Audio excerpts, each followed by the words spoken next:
I'm chiming in. I'm behind on the Cardi B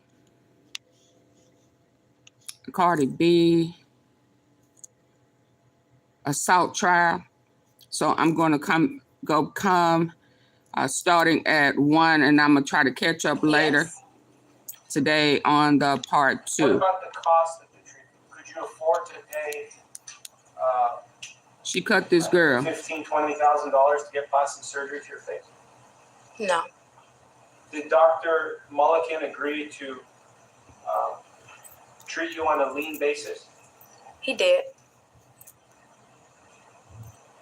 And when you got medical treatment on a lien basis, is it your understanding that regardless of the outcome of the case, you still owe Dr. Mulliken the fees for the treatment that he did? Cardi B cut this girl in the face.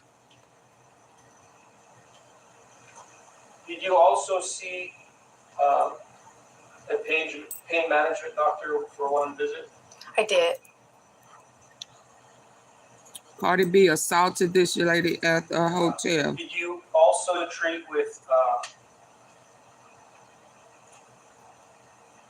different psychologists, including Alex Avila and other psychologists on October 8th, 22, 2nd of 23? Objection. It's a violation of the order granting the motion in limine.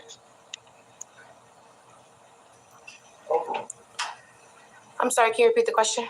Overruled. Did you seek treatment from psychologists, Hey, Janet. Alex Avila and other psychologists from October 8th, 22 through July 2nd of 23? Same objection. Overruled. Correct, yes. And for that psychological treatment, did Dr. Avila's office agree? She needs mental help. They did, yes. Because Cardi jumped on her. For Nicole McKenzie, did you, were the medical bills totaling $5,087 from her office for medical treatment that you received related to this incident? Objection. Amy, Max Foundation. Sustained.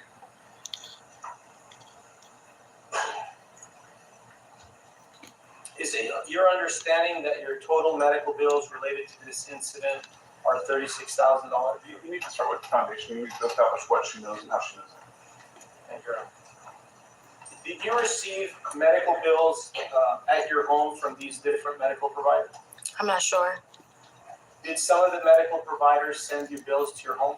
I'm sure, yes. Did some of the medical providers that I mentioned advise you of the amounts that they were charging you for their medical treatment?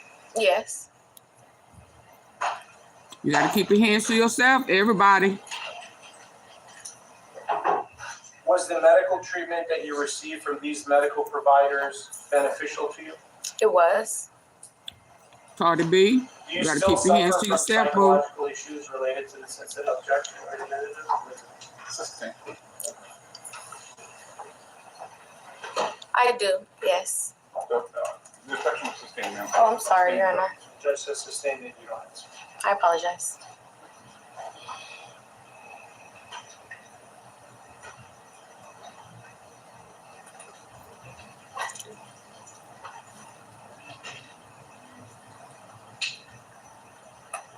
How often,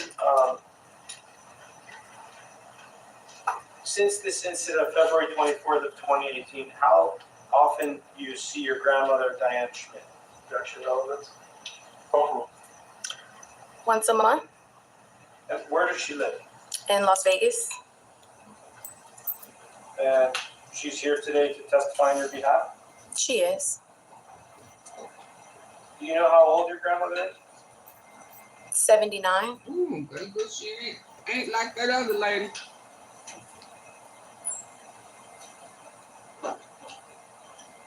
Do you have respect for authority? Yes. Sustained. Oh. Where does your grandmother live? Las Vegas. Do you ever visit your grandmother in Las Vegas? Yes.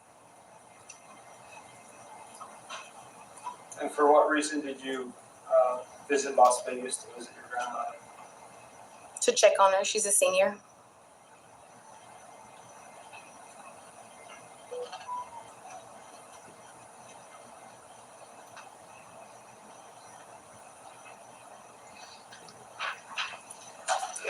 take any medication or drugs? No. Do you drink alcohol regularly? No.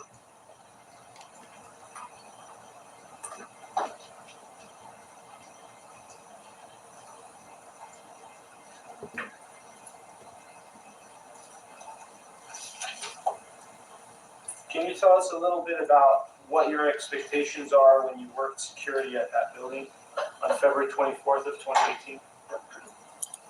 Are you asking me what were my duties today? What were your expectations? What was your expectation from visitors or guests who were coming to follow that the building on rules. that day? To follow the rules. Assisting.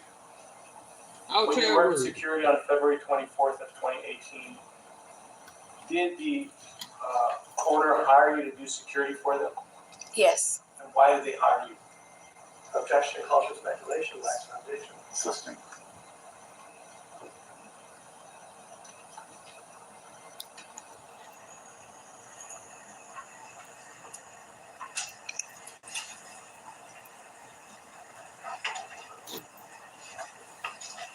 And after this incident, you decided to discontinue working as a security guard. We're not blaming it on the incident, but we're saying that, I want to be clear that after this incident, you have decided that you're no longer going to work as a security guard, correct? Yes.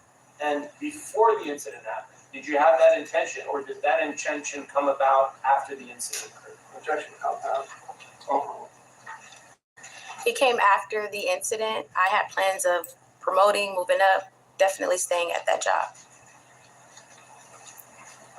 Did you, well, I'll strike that. Did you ever want to become a police officer? I did. Do you still want to become a police officer? No. And why is that? I was deeply traumatized about what happened. Can you tell me a little bit more about your trauma that you suffered from this incident? Yes. I deal with anxiety, I deal with depression. I have post-traumatic stress. I have a scar on my face. I deal with insomnia, things like that. Do you believe that the incident, well, I'll strike that. Are you single at this time? I am. Were you single at the time of the incident? I'm not sure. Do you believe that this incident has an effect on your future ability to have a partner? Objection, lacks foundation, calls for expert testimony. Assisting.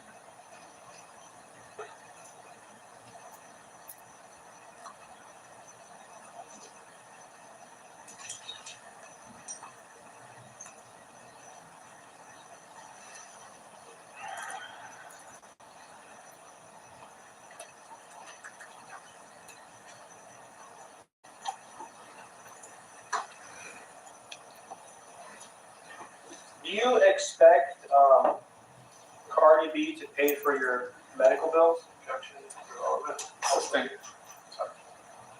Yeah, she cut me. Hell yeah. Aside from calling you the N-word, spitting at you, taking a swing at you, Y'all, Cardi done lost her mind if she spit on this girl. Swung at her, cut her, out of the above. She let spit come out of her mouth. Cardi ought to be ashamed of herself. I'd have put feet, bricks, hands, everything. I wouldn't give a damn. cutting your face with her fingernails. Is there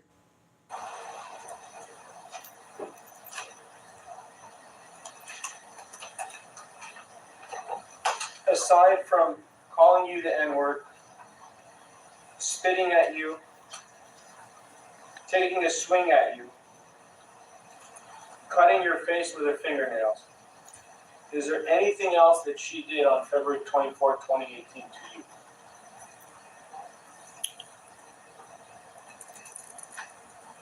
I mean, the whole incident was super traumatizing for me. She did a lot that day. Did she ever apologize for what you did? Never. Would you want her to apologize? Of course. Thank you. Thank you, Your Honor. All right, cross-examine. So she too big to she too big to apologize.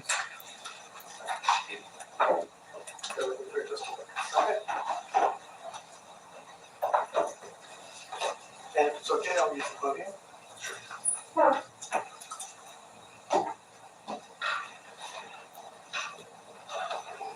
Slide adjustment.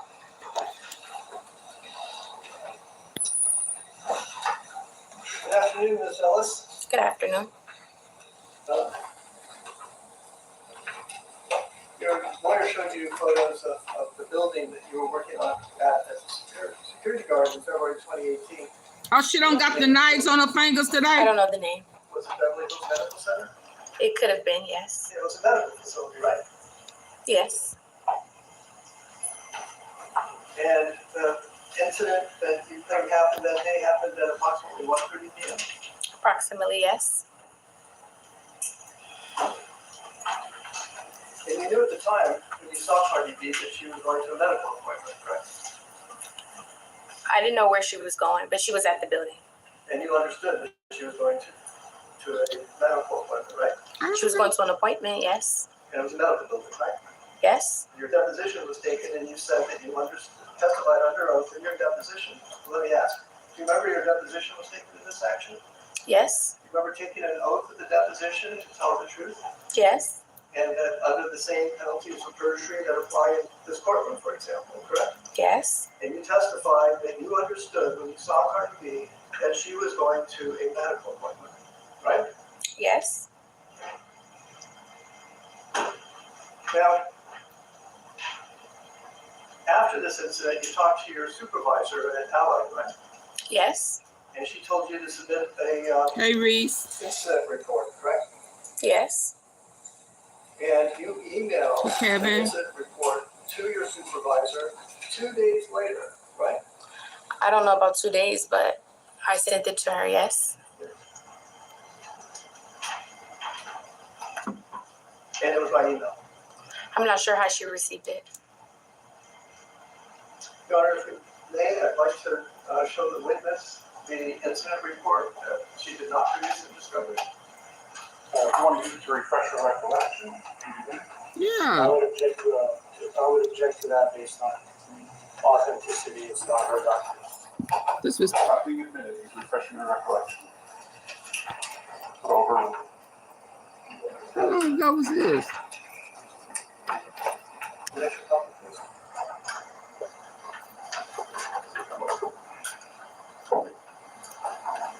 This is a document that Cardi gonna be found guilty if she cut this girl in her face with them long ass nails. Since she didn't come to court with the nails on now, where the nails at? She don't have them on, so she intentionally didn't come in with the nails. So let me provide a copy. Should I hand it to the clerk? You can approach. Oh, thank you, Rob. Let's make If sure. her nails not a weapon, and she always have them on. Does that refresh your memory that you sent an email to your supervisor on February 26, 2018? Okay. I didn't remember. I don't, but I'm looking at what you gave me. And that's her email address, right? Yes. And it's addressed to your supervisor, Catherine, Yes. and it's dated February 24, 2018. Oh, so I apologize, it's dated February 26, 2018, and the subject is 224-18 incident report. You see that? Okay.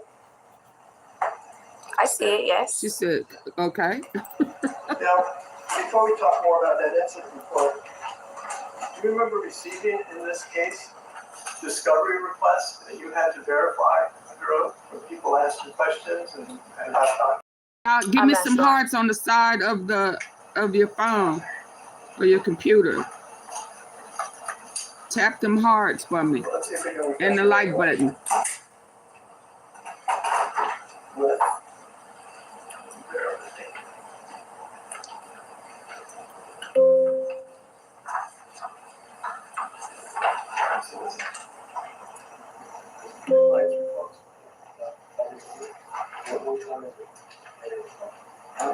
If I may, Your Honor, to explain to counsel that plaintiff's response and objection to defendant Cardi B's demand for production of documents set 2.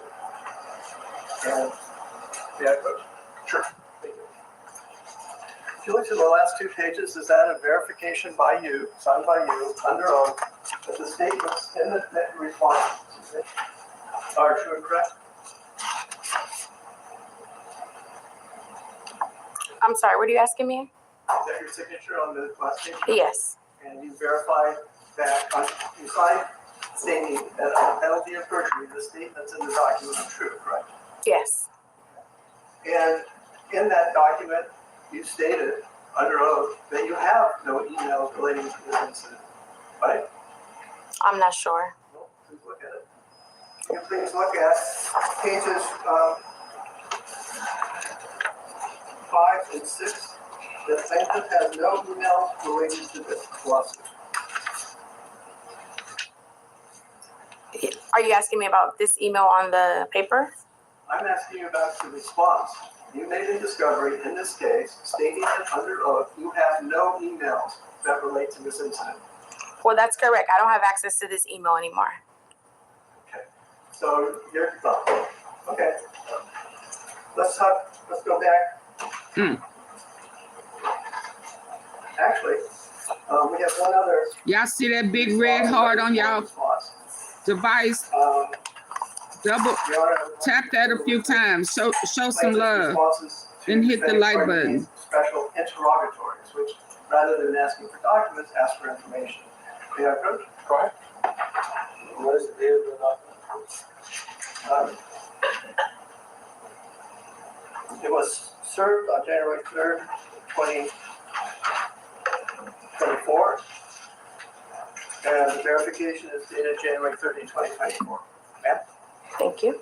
Well,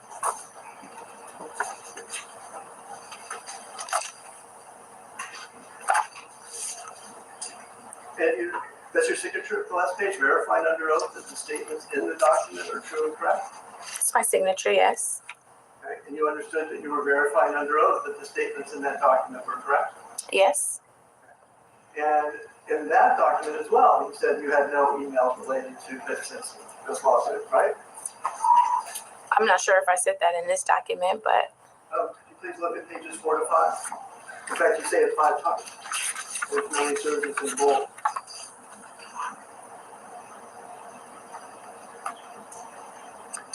okay. And you never produced the email that you sent to your supervisor on February 26th in 2018 in this lawsuit, did you? I don't have access to that email, sir. My question to you is, did you ever produce that email? I'm not sure I know what you're asking. Did you ask, you had discovery obligations, yes, did you ask Allied for a copy of the email that you are now testifying you couldn't access? I wasn't in communication with Allied. Okay, so let's talk about what you said on the email to your supervisor 2 days after the incident. If you look at page 1, it states that you were the daytime guard on duty at 8920 Wilshire Boulevard. You were on patrol, and I had, quote unquote, I had 2 cell phones, the work phone and also my personal phone. I had my cell phone to my ear. Do you see that language? Okay. Do you see the language? I see it, yes. And you wrote that 2 days after the incident? I don't remember writing this, but if this is what you have, then Your Honor, I would ask that you read the whole sentence for completeness. Well, I don't have it in front of me, so I don't know that, but to the extent. Well, that's the portion I intend to read. I mean, he's welcome to read whatever he wants to read. Or he's just reading half a sentence. It would be unfair. Why don't you provide a court with a copy? Yes, Your Honor. actually include the declaration that came with it. About like, Sorry.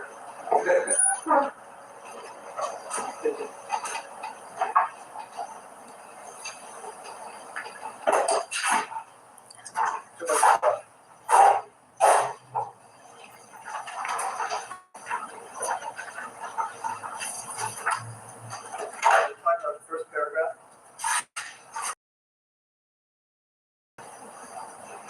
It does appear to be a narrative, so if you want to read everything in context, that would be great. Should I read it or are you asking me to read it? No, go ahead. Okay. And just that sentence, Your Honor? Just read it, whatever it is, make sure it's just in context. Okay, thank you. Again, the context is that you state in this that you were the daytime guard on duty at 8920 Wilford Boulevard. Per usual, I was conducting a routine patrol of the building premises, and as part of that patrol, I checked the rooftop, all tenant levels, and parking garages. At approximately 13:30 hours, and just to clarify, that is 1:30. Yes. I was finishing a patrol on the 5th floor of the building. In my hand, the AUS work phone, and I also had my personal cell phone.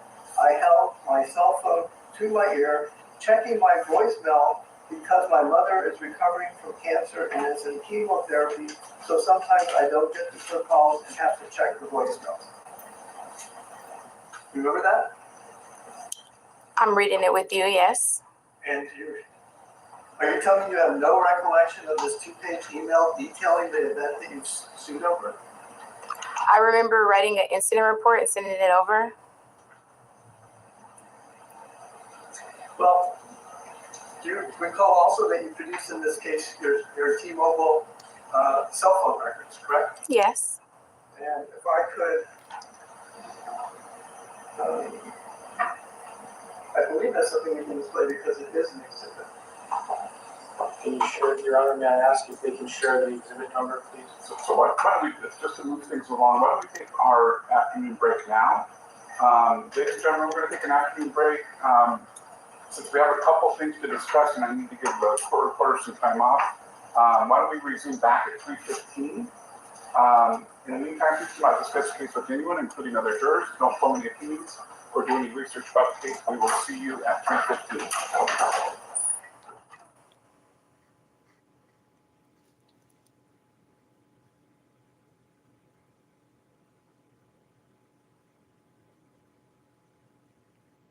And we previously produced today. Since July, Hey, Dante.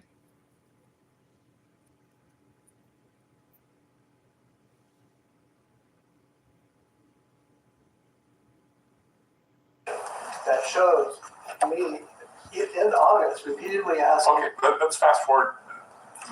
Maybe there was a lack of meeting in your frame. Do you have all of their documents yet? At 8:45, he handed it to me. Okay. As trial exhibits by service at 11:47 on Friday, which he disputed. This is why everybody needs to keep their hands to themselves. Okay. And if I may, my colleagues would like to add something. Sure. May I, Your Honor? Go ahead. I just want to be clear that on Wednesday, I was moving my son into college. He got a message from plaintiff's counsel that the court wanted us to make changes to the documents. He did not respond to this. Peter said, this is detailed in something we filed to the court, letter after letter after letter. He did not respond to. He'd already filed his documents to the court on Tuesday when he's leaving me voicemails saying, the court is telling us we have to make changes to the documents and submit them. The documents that were filed were not filed with my knowledge and consent. He was leaving voicemails saying we have to get the documents filed while he already filed the documents. I just wanted you to know. I'm more concerned about exhibits. Do you have you got their exhibits this morning? We got their exhibit book this morning. Okay. Morning. Art? Sorry. Over a wire. I apologize for that. It almost killed me. I think what I'm about to say is correct, but one of these two words will correct me if I'm wrong. We initially, before the final trial status conference, filed what we had and explained that we had not heard from counsel. The court admonished everyone to cooperate. We identified 3 remaining open issues and repeatedly asked him to identify the documents. He has these for his exhibits, he had these generic references to medical records, things like that. We asked him,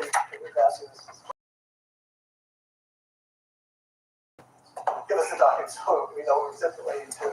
We did not get a response to any of those questions. He then unilaterally, well, as we got closer to the,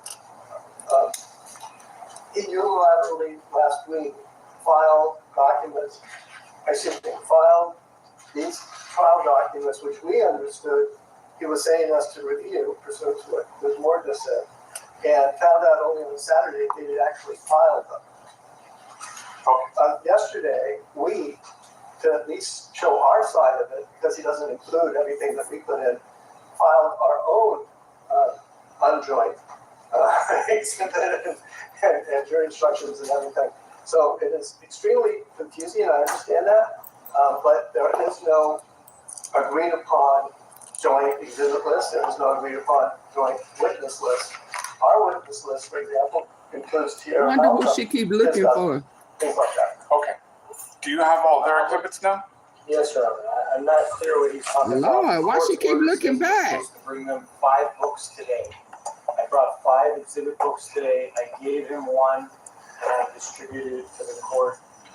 And he's giving me his book, so I don't know what he's talking about. But what I do notice is throughout this cross-examination is just bringing on things. I don't know if it's for impeachment or not, but that's my concern when I ask him, where is it in the exhibit book? Well, so that's, and I think that was one of the points that the court made earlier. I don't want interrogatories and RFPs to be exhibits, because they're not. They aren't included in the exhibit book. And so I think your obligation is to specifically identify the caption and the date it was served. I think that's adequate to put plaintiff's counsel on notice. And that's what I did when he asked, yes. I know, but he had to ask. So My apologies. Okay. My apologies. And this particular Allied document is a document that was produced from the Allied's records, this email. We have an affidavit. No, I don't have an issue with this. I mean, you refresh her recollection, and I think she agreed that she sent it. So, and I showed him as I was asking what the discovery response was, but I'll be specific without him asking. So I need you all to work together a little bit more. Yeah, You shouldn't be fighting against each other. It's your clients that you're trying to represent here. So we need to put our heads together. Do we have a final verdict form? We did. We filed one before and he approved it. Okay. Because Okay. we had, I think there were a few words that were different than the approved form, and that was done at the final status conference. All right. We also had a joint statement that Your Honor made that up. Okay. So, and here's the issue, just to explain myself with respect, to the extent that she treated with a doctor, she did treat with a doctor, and so I'm not going to exclude that. If I excluded the doctor as a witness, that's a different. It says that if you're talking about Dr. Avila, he was not a treating physician. Well, she just testified that he was, so. Well, that's because he's trying to do an end run around the exclusion of Okay. All right. Anything further? Yes, Your Honor. What's that? In my defense, Your Honor, all of these things I disagree with. I'm not going to get into the. All I can say is Dr. Avila did treat my client and signed the report in the bill, and that's why I asked her about it. So. Okay. If I may just, because I know you've got a lot of cases. Dr. Avila was never identified as an expert. He then tried to replace Dr. We've gone over this, and I think it was on. Make sure you remember. I do. Thank you. Okay. Thank you. We'll see you at 3:15. Yes, sir. Woo. I have been using the GLP-1 injections through hers. I have lost 30 pounds. Hers has changed my life. Please double tap the like button.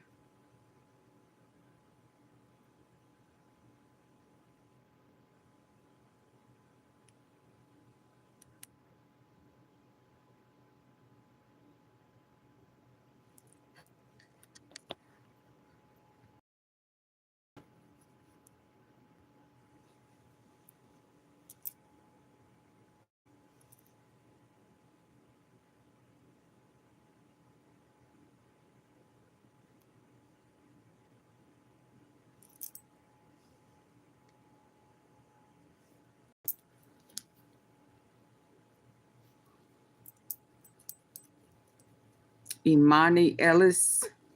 This is the Cardi B assault trial. This was day 1. I'll come back later with day 2.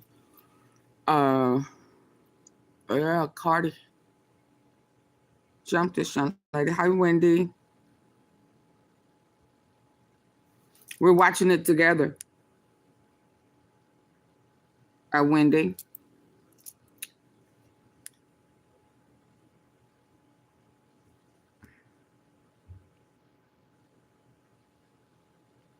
Yeah,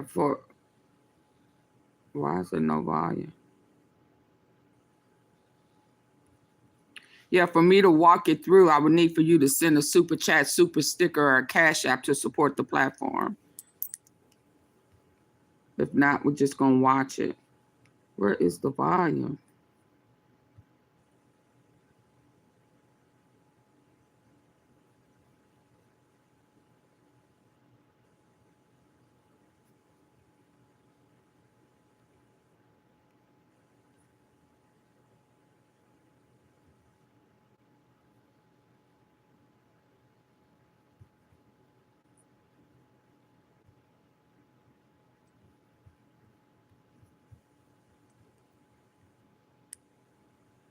Oh, it has technical. But I would think that as I listened to the opening statement. Oh, okay. It did say technical difficulties.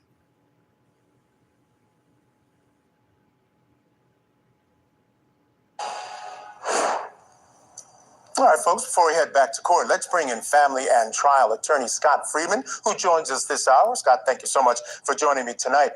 First and foremost, I want to get your thoughts on what you think this case is really about. We know at the center of it legally, it's about whether this assault happened and whether Cardi B is responsible for any damages that happened to this plaintiff, which she's going to try to prove. She'll be testifying in just a minute.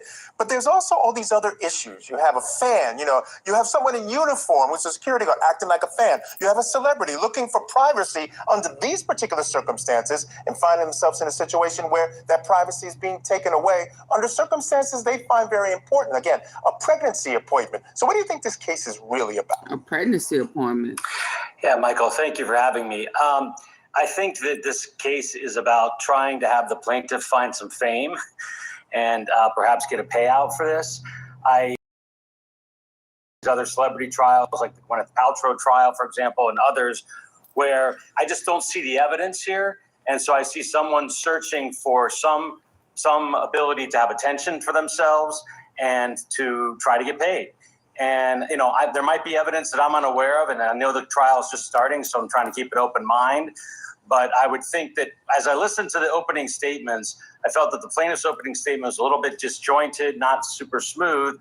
I thought the defense was the opposite, and I thought the defense brought out examples of what you're going to see in trial from witnesses and people pulling her out and saying you have to leave and go to the elevator and all those things that I didn't hear from the plaintiff's side.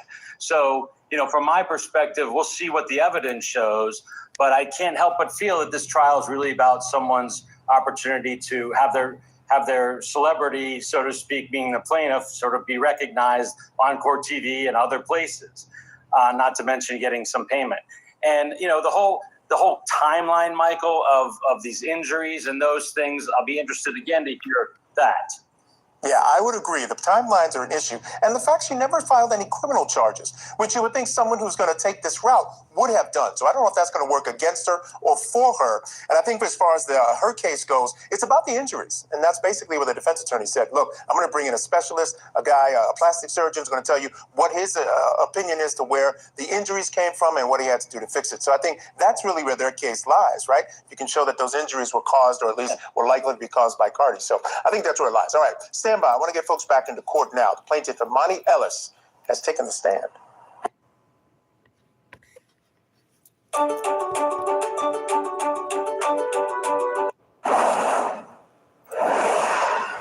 the date of February 24th, 2018, what were you doing? I was at work on duty as a security guard. Where were you? The address of the building was 8920 Wilshire Boulevard. And for how long had you been working as a security guard as of 2018? For 4 years. And what did it take to become a licensed security guard? You have to get fingerprinted and it's sent to the state of California for approval. And do you have any criminal Hi, record? Yana. No, Could you become a security guard if you have a criminal record? no, Have you ever assaulted and battered anybody in your lifetime? no. Were you using your telephone to take photographs of the defendant when you saw her exit the elevator? No. So, if you could just tell us in your own words, when you got to the 5th floor, and you were doing your rounds, and you saw Cardi B, what did you say? I said something along the lines of, that looks like Cardi B, or wow, that's Cardi B.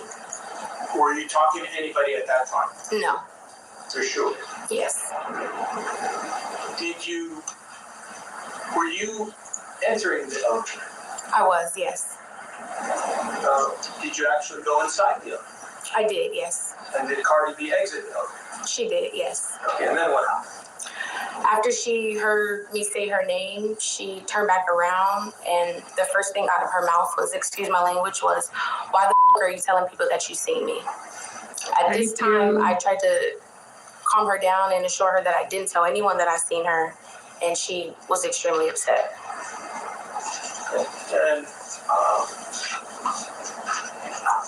what did she tell you after that? Then, excuse my language again, but she said, yes, you did, and then she put her finger in my face. When she put her finger in your face, did she have long fingers? She did. And approximately how long were her fingernails on the date when she put them in your face? About 2 to 3 inches long. When you have seen different pictures and videos of Cardi B, you notice that she had long fingernails in those videos and photographs. Yes.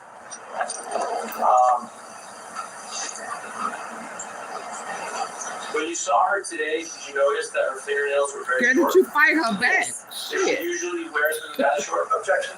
Bleeding. Also, last conviction sustained. Have you seen, well, strike that. For how long? Were you a fan of Cardi B before this incident? I was. What kind of fan were you? I enjoyed her music. I was interested in going to a concert. I didn't have any problem with her. Did you ever go to see her in concert? I had tickets to go to see her, but I never went after this incident. And when were you supposed to go see her in concert?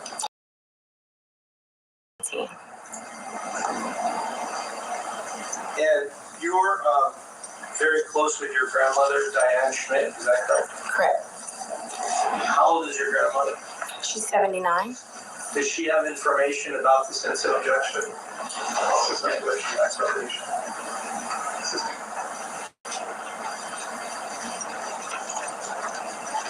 Did you show your grandmother the scar on your left cheek after February 24th of 2018? Could you repeat the question, please? Did you show the cut on your left cheek to your grandmother, Diane Schmidt? Yes. And what year were you born? 1992. And how many brothers and sisters do you have? I'm the oldest of 5. And your grandmother has seen you regularly from birth up to the present time? Yes. And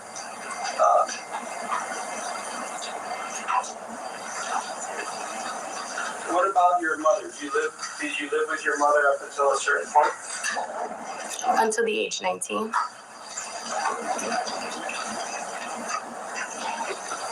Did you sustain any, well, straight. Let me take you a little bit back to you.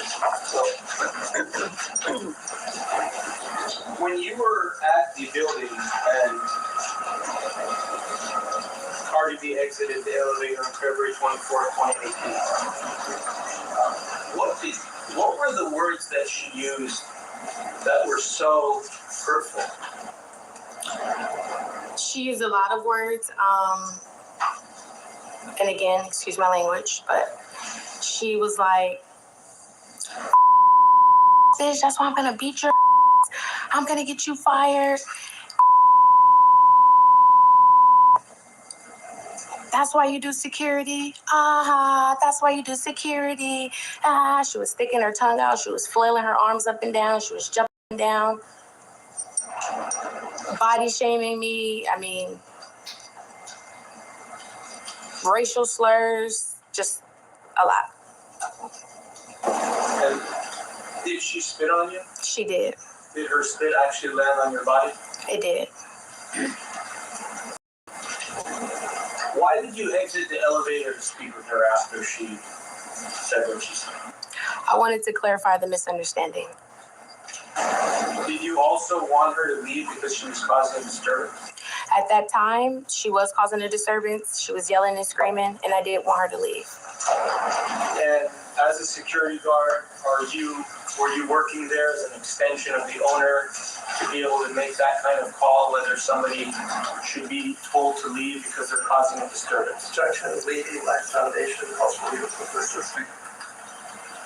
Could you repeat the question, please? I'm going to ask you a different question. Did the landlord hire you as a security guard to protect his building? Yes. Life Foundation. Overruled. And did you do that? Yes. For how long? For about 4 years. During those 4 years, did you ever have a problem with anybody else? Never. Not one time. Not as far as I can remember, no. Not a perfect employee, but a good employee. Did the defendant take a swing at you? She did. For those of you who know and those of you who don't, Cardi B has a little bit of a history of altercations and violence. However, the judge ruled none of that will be coming in on this trial. Too prejudicial. All right, we need to take a break. We'll hear more of Emani Ellis' testimony on the other side. Keep it here with you.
In Beverly Hills, back. Success starts when the right people surround you. Teammates who push you. Leaders. Back in 2018, while she was 4 months pregnant and attending a doctor's appointment, a private doctor's appointment on a weekend. The security guard, Emani Ellis, claims that Cardi B And that's violently just now hit her in the coming to head this. and face, which left her with physical and emotional damages and as well as a little bit of a scar on her face. Now, in Cardi B's response to the lawsuit, she says Ellis was on her personal phone and loudly announced that she had just seen the rapper and appeared to be trying to record video of her. Now, at the time, Cardi B was keeping the news of her pregnancy private and out of the media. She maintains Ellis initiated the screaming match and maintains there was no physical contact. Let's get you into that California courtroom again, where Plaintiff Emani Ellis testifies about the physical and psychological issues that she claims she suffered after the attack. After the incident happened, were you intending? Private and out of the media. She maintains Ellis initiated the screaming match and maintains there was no physical contact.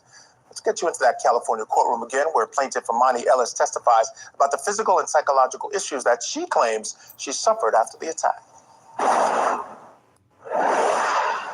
After the incident happened, were you intending to sue? No. Is that why you didn't take photographs? Correct. Why didn't you take photographs of the cut to your face or any injury you sustained after the assault and battery? Objection, lacks foundation, argument.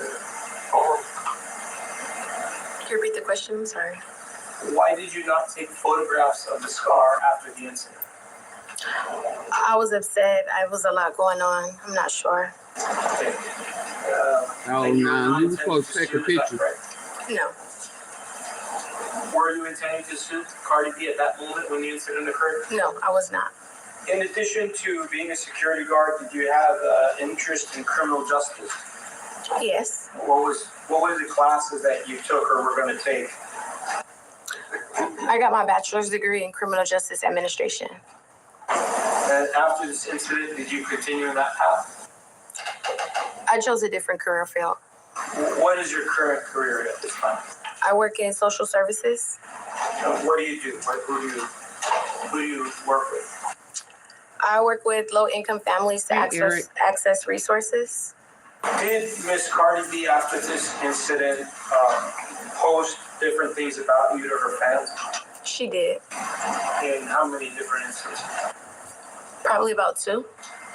Okay, and did you do the same thing back to her? Never. After the incident, did you seek medical treatment from a psychologist, Nicole McKenzie? Yes. And that was approximately 2 months after the incident? Correct. What did Dr. McKenzie do for you? She provided therapy, counseling therapy. Was it helpful? I believe it was at the time. Before the incident, did you ever have any type of psychological or psychiatric medical treatment? Can I answer? Okay. Something happened with my sister and a neighbor. My family was given therapy on behalf of that. That was all I can recall. And how long ago was that before the incident?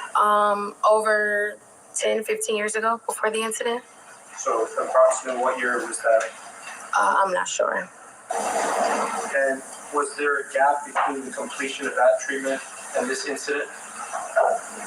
Yes. Approximately how many years from the last time you treated for the old incident you're telling us about to this incident of February 24th of 20? 10 and 15 years. The treatment with Dr. McKenzie, Nicole McKenzie, was that treatment solely because of this incident of February 24th, 2018? It was. Black Foundation calls for medical. Sustained. Please disregard the prior answer. Did you go to Nicole McKenzie because you were assaulted and battered on February 24th of 2018 by Cardi? Objection. Answer? Yes. Did you go there for any other reason? No. And around that time, did you also seek medical treatment from Dr. John Scher? I did. And he's a cosmetic plastic surgeon? Yes. He was, yes. Is it your understanding that he died in 2021? Yes. And when you saw him, did he advise you that you needed to wait at least 1 year to determine if the cut became a scar? Objection. Hearsay and legal. Why don't you rephrase the question? Did Dr. Scher ask you to return approximately 1 year after he saw you for the first time? Objection, leading the first time. He did. Why did he ask you to wait 1 year? Objection calls for speculation. Do you know why he asked you to wait for a whole year before seeking medical treatment? Objection, lacks foundation. He said he didn't want to treat it prematurely and for me to come back. Did the scar become a keloid? It made a scar, yes. Do you know if it's called a keloid or you're not sure? I'm not sure if it's called a keloid. Before the incident of February 24th, 2018, did you have any scars to your left cheek? Never. Did you have any scars anywhere on your face? Never. At some point, well, strike. Do you remember the pandemic in April of 2020 I do. You remember that there was a period of time where elective medical treatment was not allowed? Yes. What about the cost of the treatment? Could you afford to pay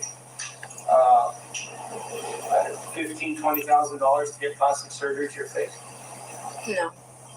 Did Dr. Mulliken agree to Especially if I didn't cause it. treat you on a lien basis? He did.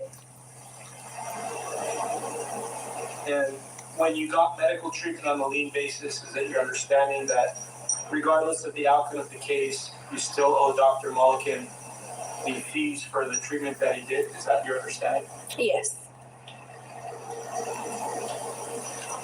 Did you also see a pain management doctor for one visit? I did.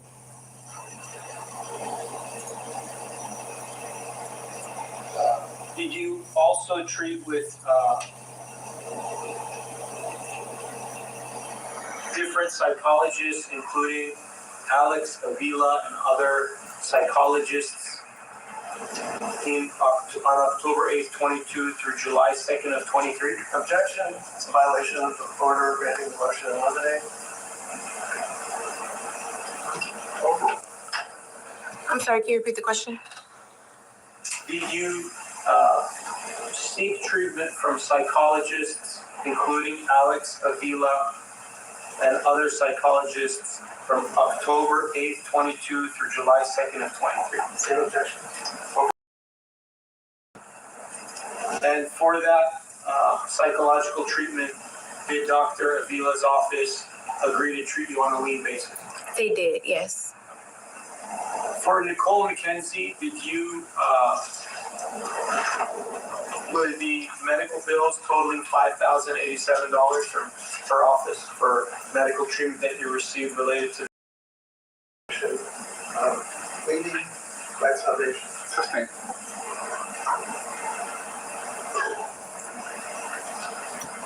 Is it your understanding that your total medical bills related to this incident are $36,000? We need to start with the foundation. We need to establish what she knows and how she knows it.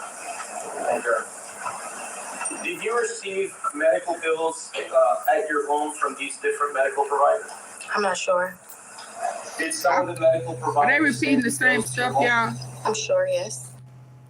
All right, folks, we need to step aside here for a break. When we come back, Emani Ellis faces cross-examination and is questioned about an email that she sent. Okay, yeah.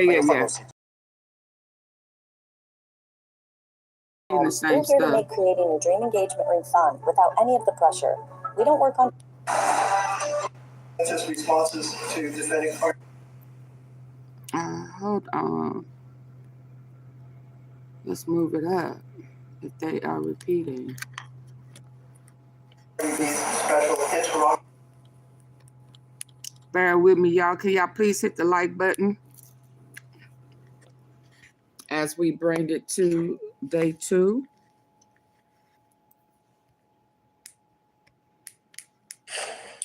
And then finally, I just ask you this.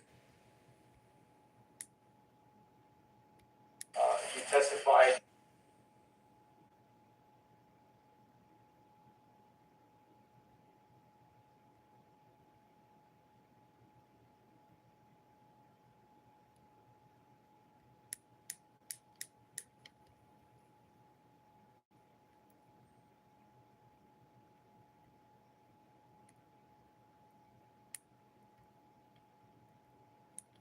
Punished, it's fine, but we're not going to publish because it's my time.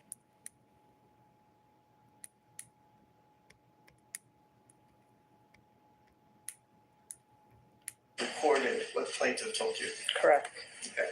Did you at any point A couple weeks ago told me there's this doctor, but this is not the way to do the work. This is not the way to do business here.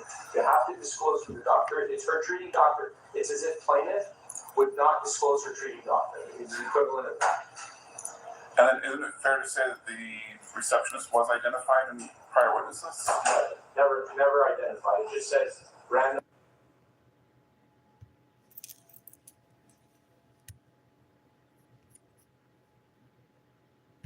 Discovery was served on the defendant in 2022. Exhibit 1 are the form interrogatories which were served on for prior counsel September 30th of 2022. Prior counsel asked me for extensions several times so they could get the information that I wanted. And they finally responded on January 17th of 2023. As the court goes to Exhibit 2 on page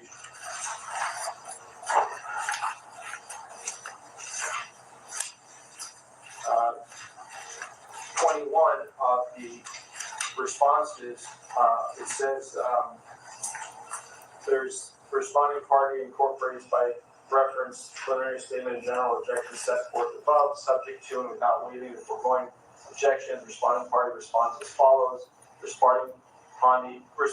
Responding party may be contacted through defendant's counsel.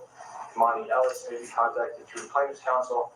Unknown staff employees at Cedars-Sinai Medical Center, including at least 2 such persons who intervened during the incident, discoveries continue. This incident did not happen at Cedars-Sinai Medical Center. Cedars-Sinai Medical Center is 2 miles away from this office building. This was, in my opinion, either grossly negligent on the part of counsel for the, or, as I've argued in my brief, an intentional way of hiding who these witnesses are. I can't see how the defendant would go to a doctor and not know the doctor's name, or at least do whatever it takes to get the doctor's name. It's really not that hard. When she went to this doctor, she could have found out his name and disclosed it in discovery. Okay, so your point's taken on the defendant likely knowing the name of her own doctor. What about the receptionist? All right, so the receptionist, also the issue with the receptionist would be that either her attorney or herself would call and say that doctor, who's the receptionist that was there that day? Again, she's the patient, they would have to tell her. And I would like to also add, Your Honor, I did Exhibit 3, question number 15. Again, same thing. They refused to produce the witness information, and I was not able to take the deposition of these people. I don't know what they're going to say. It's highly prejudicial. It goes against the Discovery Act, and it should not be allowed. And they're arguing that I shouldn't be able to bring my witnesses.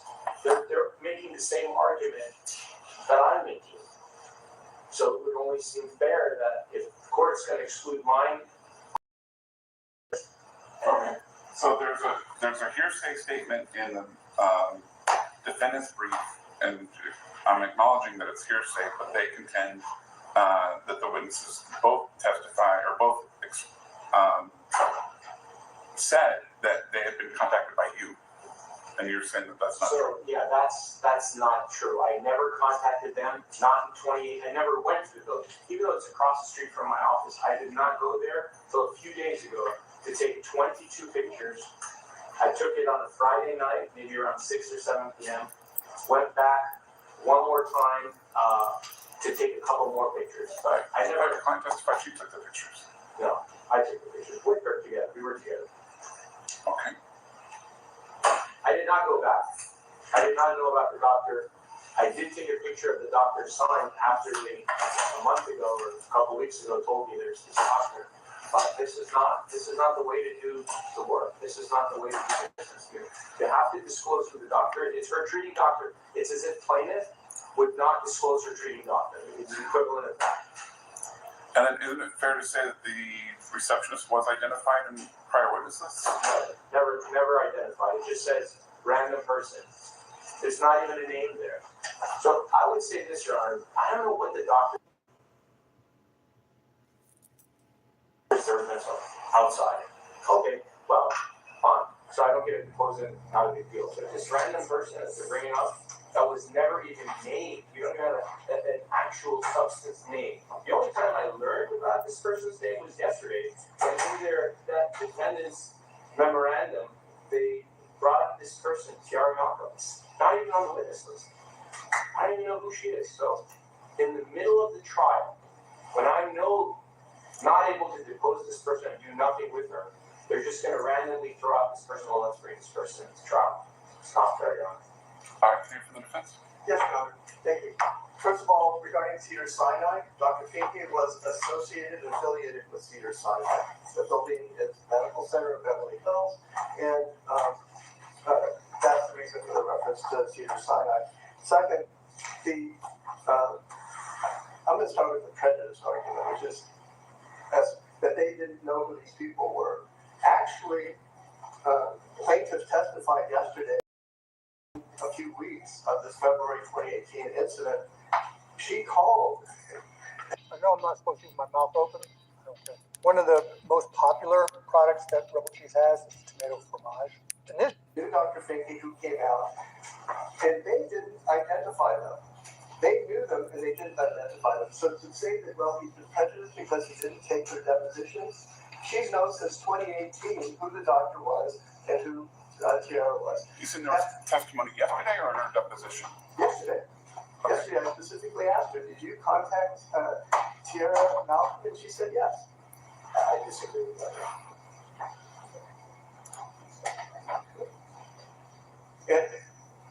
Sorry. So, but to me, well, prejudice argument makes no sense. They know that she worked in the building. She knew Tiara. They did not disclose those names in discovery. Now, on the other hand, they say that this doctor was Cardi's treating physician. That's absolutely wrong. Her treating physicians are in the East Coast. She was here on work, and she was pregnant. She asked to speak to someone. Someone made arrangements for her to go in. She met with Dr. Finke that day, 15 minutes and left. 3 years later, they asked who this person was. No one knew.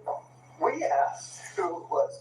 Previous counsel asked. The only way, because they didn't disclose these names, the only way we found out was through Mrs. Moore's diligent work, which resulted, for example, in 2024, we identified Dr. Finke because she had actually literally, tried to contact every doctor in that office, finally pulled a photograph of the doctors from the website, showed it to Cardi, and she said, yeah, it's that one. And then we promptly identified it. Tiara, we had no clue.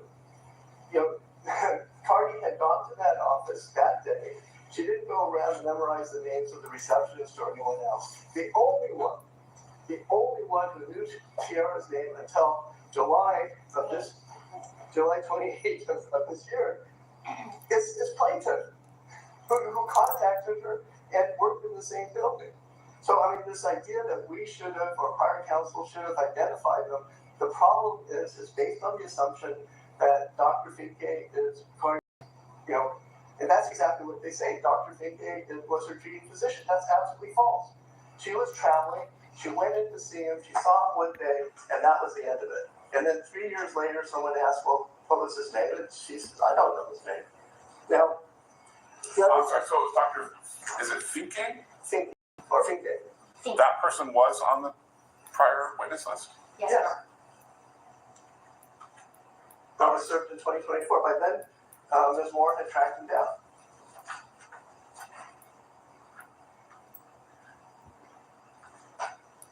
So, Mr. John Fawcett, can you respond to that?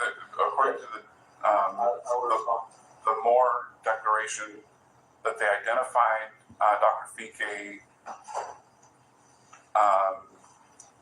in early May? I will look at that, Your Honor, right now, but to paint the picture that a plaintiff knew Tiara Malcolm's name is false. To paint a picture that you go to a doctor's office and you're not their patient is also false. It would be an impossibility for that to occur. And I'm sure Dr. Finke will testify that Cardi B is his patient. Dr. Finke, I can make an offer of proof, will testify that he met her that day, saw her that day. They had a minimal contact, 50 minutes, and have never heard from her again until we contacted him and added him to the witness list.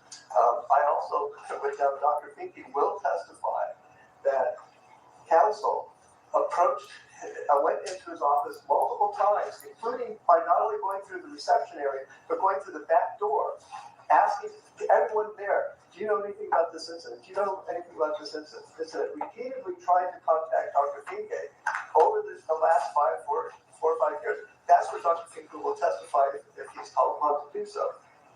Okay, so let me do this. We got the jury's getting checked in. Do you have a rough from yesterday regarding that testimony? I think we have a actually final, I believe, and so I'm not sure we have it with us, but we will submit it. Okay, I want to see the testimony, so we'll resume the argument on this issue because we won't plan on calling them today, correct? Depends on what, yeah, this is fine. Because we're here now, I want to add a sentence. Okay. Okay, because it's about me. Okay. I'm declaring under penalty of perjury, I did not go into his doctor's office. Okay. That is an absolute lie and false. Okay. And I don't think that's right. Sure. Okay. This whole case is about, even by her own testimony, an altercation, an argument when 2 people came out of the doctor's office. When that was all the prior counsel knew and that party knew, that's what she stated in the interrogatory response in January of 2022. That 2 people, that witnesses included 2 people who came out and separated them. The only person who knew that was Plaintiff, and she failed to disclose. All right. We're still checking in our witnesses. Jurors.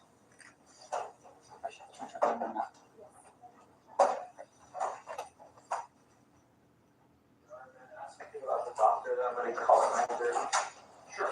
So he does have a CV, and I know that the other side may say that I can't even, because they won't even let me do anything. So I want to know if they're going to object to producing the CV to the doctor to review and to have it admitted as evidence. And it's a hearsay document, right? It's exhibit number 9. It's the doctor's CV and rate sheet, and it is, I'm going to ask him about it, I'll lay a foundation. I believe that it should be seen by the jury because it has all his credentials and the court limited my time to 1 hour. If that's the case, then I have to go through 22 pages of CV, that takes 2 hours. I can't do it in 1 hour unless he's going to sit with it. I don't understand this. We wouldn't plan on acting to a CD other than, I guess it's hearsay, but if he wants to offer it, he can offer it. I mean, we had. No, so I'll just say, my practice is if the parties stipulate to admitting CVs, I'll admit them. If the parties don't, then usually it's hearsay, and I'm not going to admit it. I will tell you that to me, it doesn't really matter. Most of the time when I've seen it admitted, it's kind of med mal cases. In other cases, the doctor can explain what his training education experience is. So that's something.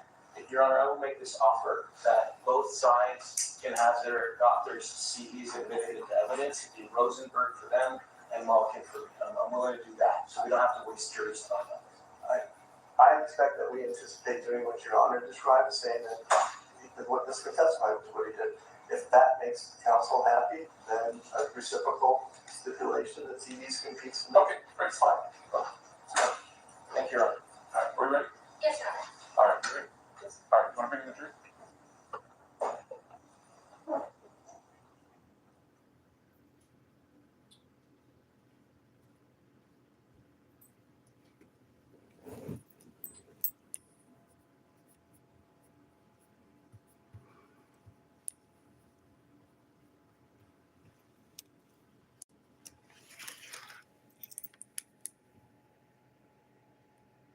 Please raise your right hand. Do you solemnly state that the testimony you may give and the cause now pending before this court shall be the truth, the whole truth, and nothing but the truth, so help you God? Thank you. May I please have you state and spell your first and last name for the record? Certainly, Brent, B-R-E-N-T, Mulliken, M-O-E-L-L-E-K-E-N-M-D-F-A-C-S. Great, thank you. You may take a seat, please let us start.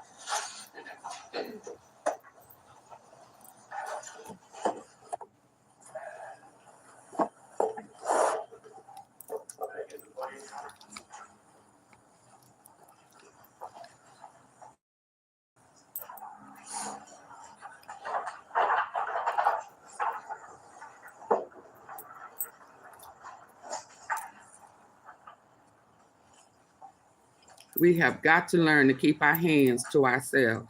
Thank you. Good morning. Thank you all for coming back.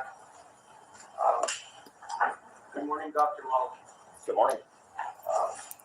Got to keep our hands to ourselves, people. Were you the treating doctor for Emani Ellis, assuming my record? Yes. And what did you treat her for? She had a scar on her left cheek. Okay, and what is your current occupation? I'm a plastic and reconstructive surgeon. Are you board certified? Yes. For how many years have you been in plastic and reconstructive surgery? Since 1995. It's about 30 years? Yes. Okay, and early on in your, I'll strike that. Where did you go to undergraduate school? To Purdue University for 2 years. And where did you go to medical school? At Yale Medical School. And you did some work at Harvard as well? Yes. Can you tell us a little bit about that? Yes, so I finished undergraduate in 2 years. And then I took a position at Harvard University. It was a graduate position in literature, German and English literature. So that was for 1 year. And then I went on to medical school at Yale. And you're also a clinical associate professor at UCLA? Yes. Okay. Can you tell us a little bit about what that is? Yes, so I've been, since 1995, I've been affiliated with UCLA. That means I'm a clinical professor there. So you teach the residents who are learning plastic surgery, and you teach the medical students at UCLA. Okay. And we asked you to be here as an expert witness, correct? Yes. And a treating doctor? Yes. Okay. And in cases where you serve as a treating doctor, in cases that are litigated, you then can serve also as an expert witness? Yes. And what does an expert witness do with that? Well, that's a good question. I'm not 100% sure at the different designations. There's a treating doctor, an expert, a retained expert, a non-retained expert, so that's way above my pay grade. Understood. Okay, in this case, were you forced to cancel patients so that you could appear here in court today? Yes. And you left at 7:30 a.m. to get here at 8:30? A little earlier. Okay. And you anticipate to be here at least till 11 a.m. or 12 noon? Yes. Okay. And I swear it sounds like they asked some of the craziest questions. Yes. Okay. And in order to be here, how much money have you lost in income? Irrelevant, thanks. So I would estimate 20 to 30,000 in the procedures we would have performed, the patients we would have seen and scheduled. And the reason you did that is because you want to help your patient, correct? Yes. And in order to be able to offset some of the loss, you're charging $2,000 an hour to be here as an expert witness. That's correct.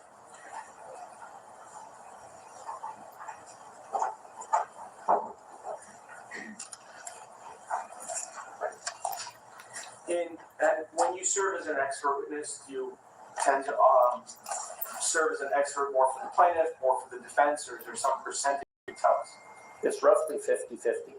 So I'm retained by defense firms and by plaintiff firms equally. Okay. Is it your understanding that in this case, the defense chose not to designate an expert? Is that your understanding? Objection, calls for hearsay, last notation. Do you know of any other plastic surgeon that's rendered any opinion in this case besides yourself?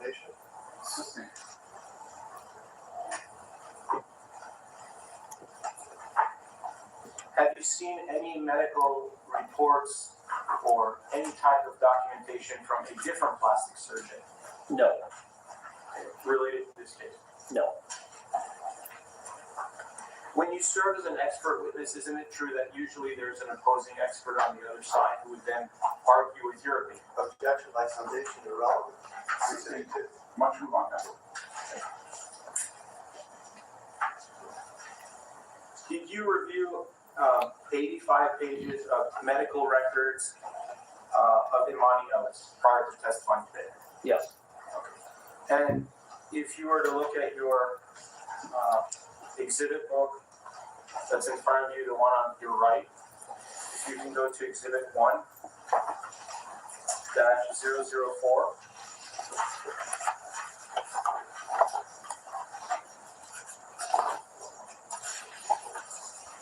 If,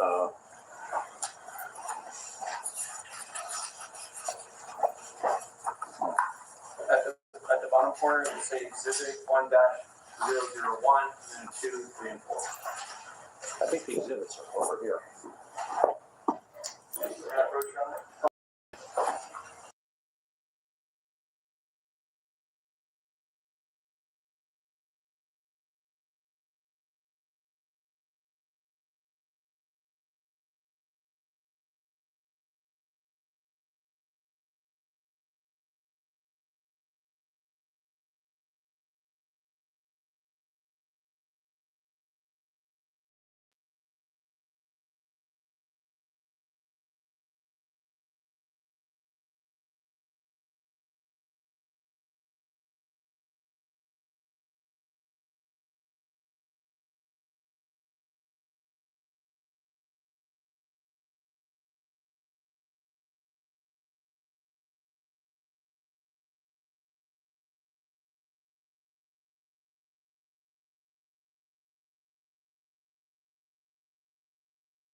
Briefly, yes.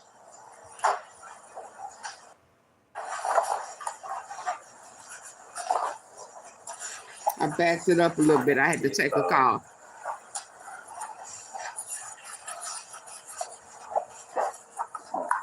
At the bottom corner, it say exhibit 1-001, and then 2, 3, and 4. I think the exhibits are over here.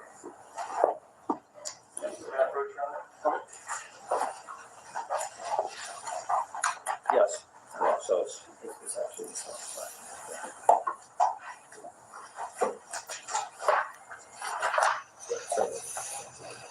Okay. I'm sorry about that. Do you see a list of Emani Ellis's medical records and bills? Yes. And you reviewed all the records and bills? Briefly, yes. And for your treatment in your office, did you charge Miss Emani Ellis $6,500? Yes.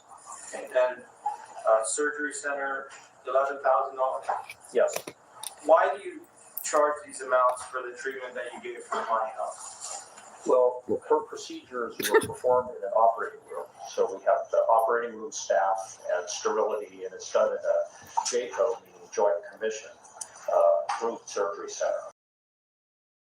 You have done this outside the surgery center? You could have done it, but it wouldn't have been as sterile. And you wouldn't follow that type of practice? I don't do that. So, all right. And in your review of the medical records, did you also see that Emani Ellis treated with 2 psychologists? Yes. And you reviewed all those records and bills? Briefly, yes.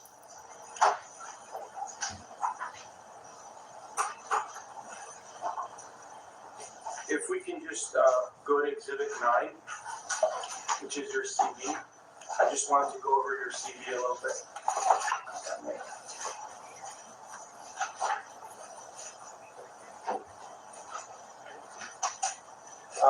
Your CV is 22 pages long, including your rate sheet. Is that correct?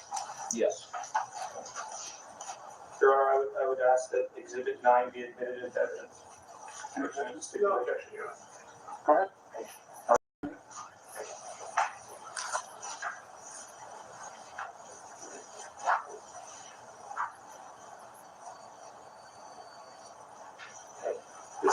first page of your CD, correct?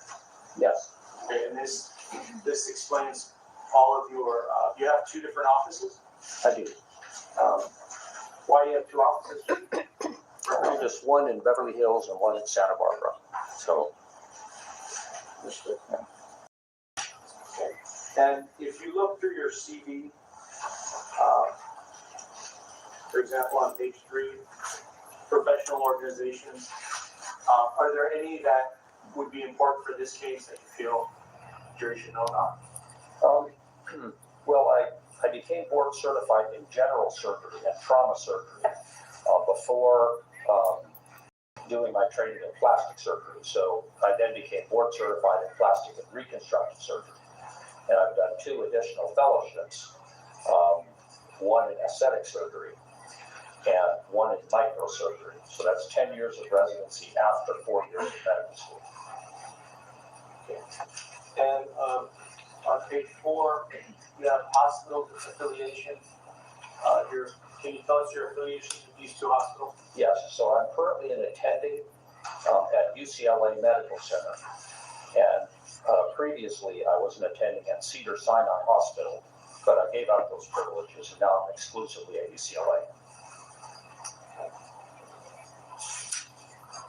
Then on page 5, you have some other information such as being a super doctor. What is a super doctor? Well, super doctor is 5% of the doctors in a community are chosen by their peers. So I've been a super doctor for 15 years and on various committees, like the Blue Ribbon Committee. So I'm proud of those awards. Do you do any charity work? I do. Can you tell us a little bit about your charity work? And we're all good. 252.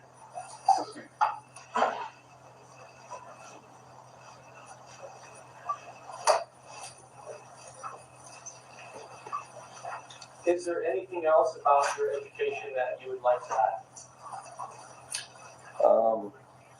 Well, I'm in clinical practice, so I'm a practicing plastic and reconstructive surgeon. But I teach at UCLA. So I'm a clinical professor at UCLA. That means just a teaching position. Okay. You teach other medical residents? Yes, medical residents, medical students, and usually plastic surgery residents. So they've completed their training in their last few years of training. So those are the doctors that I spend most time with. Now I want to go to this case and ask you some more information about this case. Do you remember seeing this patient, Emani Ellis, in your practice? Yes. Okay. And when she came to your office for medical treatment, did she provide a history to you? Yes. Did you use the history in your treatment and diagnosis of the patient? Yes. And what was the history that she gave you? Well, she mentioned that she had been, the left side of her face had been injured by fingernail scratches. Okay. So that was the basic salient history. And then I looked at her and looked at her wound. And so in order to determine what I need to do to help her out, I had to diagnose her problem. So I wanted to see if there was hypersensitivity in the wound. Hypersensitivity means, for example, if you have a splinter underneath your skin, it may not show much, but you can feel the splinter under your skin because it's hypersensitive. So I noticed that she had a focus of hypersensitivity on her face. Now, when I examine for that, I touch many areas and see if the patient's pain symptoms are always the same. In other words, if they always come from the same area. So that's how I made my diagnosis of her scar, the visible aspects of it and the hypersensitivity aspects of it. All right, if you can go to Exhibit 4, to the grade, I mean the one that you have in your hand, Okay. the white one. Right. To what number? I'm sorry, 4. Oh, 4.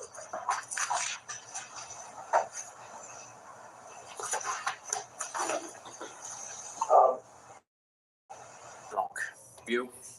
I was driving high. Dude, you can't be drunk or high while driving. Yeah, that's illegal. Be a good guy. Don't drive drunk or high.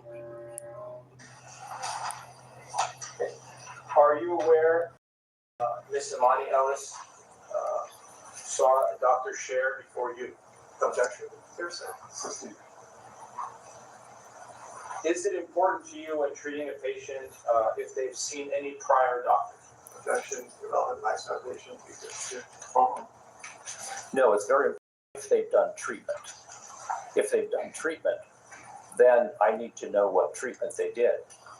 Okay, so in order to do your work with this patient, Emani Ellis, you would need to know if any other doctor, such as a plastic surgeon, did any other work on Emani Ellis, correct? Yes. And when you asked Miss Emani Ellis if she got treatment, did she tell you she saw a different doctor, Dr. John Scher? Objection, hearsay. Do you know the Dr. Scher? Do you know him? No. Are you aware that Dr. Scher has passed away? Objection, Max Foundation. Calls for speculation. That's what I've been told. I didn't verify.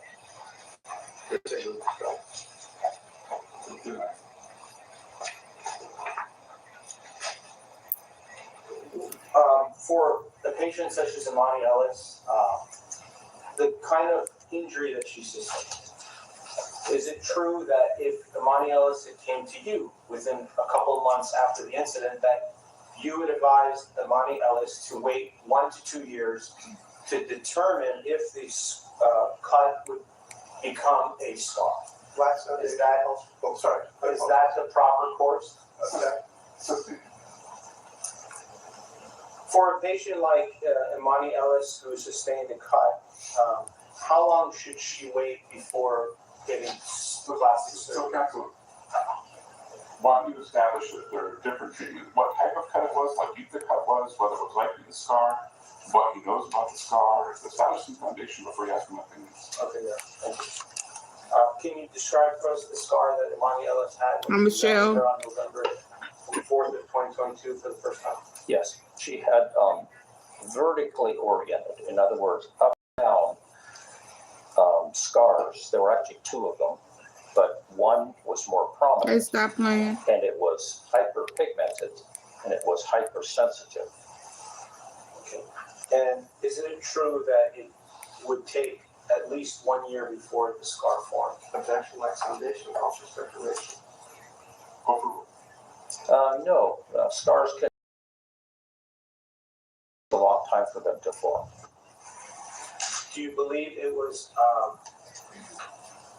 correct for Emani Ellis to wait before obtaining the medical treatment that she received in your office? Objection, Max Foundation, calls for speculation. And the type of medical treatment that you perform, Do they know that those are not the right questions to ask? In April of 2022, for at least several months and years, there was limited availability for patients to receive plastic surgery. That's very true. And your office was shut down for several months at least? Well, I perform a lot of reconstructive surgery and emergency surgery, so my office was never shut down. But if a patient needed to receive the type of treatment like Emani Ellis received, and they contacted you in May of 2020 during the pandemic, you would not be able to work on them, or you probably lack that issue.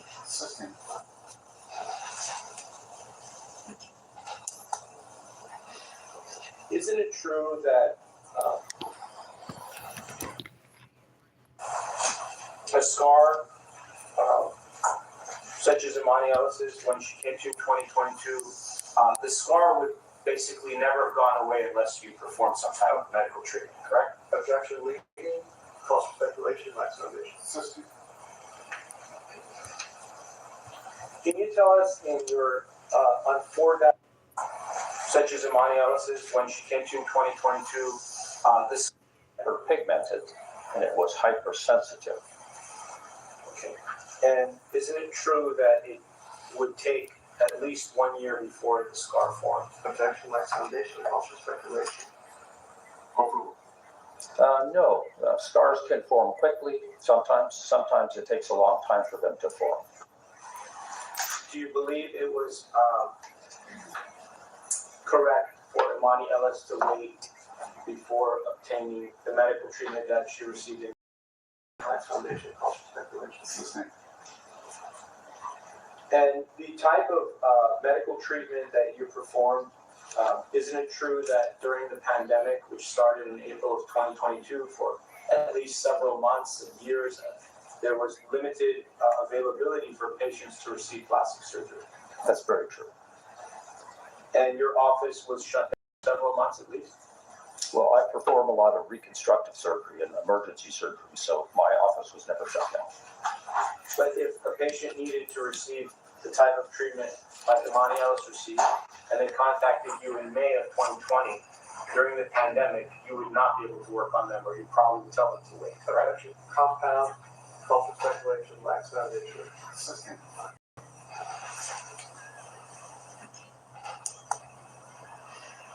Isn't it true that a scar such as Emani Ellis's, when she came to you in 2022, the scar would basically never have gone away unless you performed some type of medical treatment, correct? Objection leading, culture speculation, Black Foundation. Can you tell us in your, on 4-001 in the HPI, can you read the four lines there, please, from your report? In the which line, I'm sorry? It's here to say, why don't you move on? In, when you treated Miss Emani Ellis, did she tell you that she was assaulted and battered by Cardi B? Objection, here to say. Yes. Did she explain to you that Cardi B placed her long fingernails with sharp objects in her face? That's what she told me, yes. Did she state to you that her face was red and hot after the incident? Yes. And can you tell us, when you personally examined Emani Ellis, did you see 3 lines on her face on the left side of her cheek? Objection reading. Yes. What is the significance of the 3 lines? Well, it's typical for a fingernail injury when you have parallel lines going from the top to the bottom. So that's vertically oriented, so up and down rather than horizontally. So typically that's how fingernail injuries manifest. Is it your expert opinion that Emani Ellis sustained an injury to her left cheek from fingernails? Objection, DD. I'm sorry? It's a statement. Oh.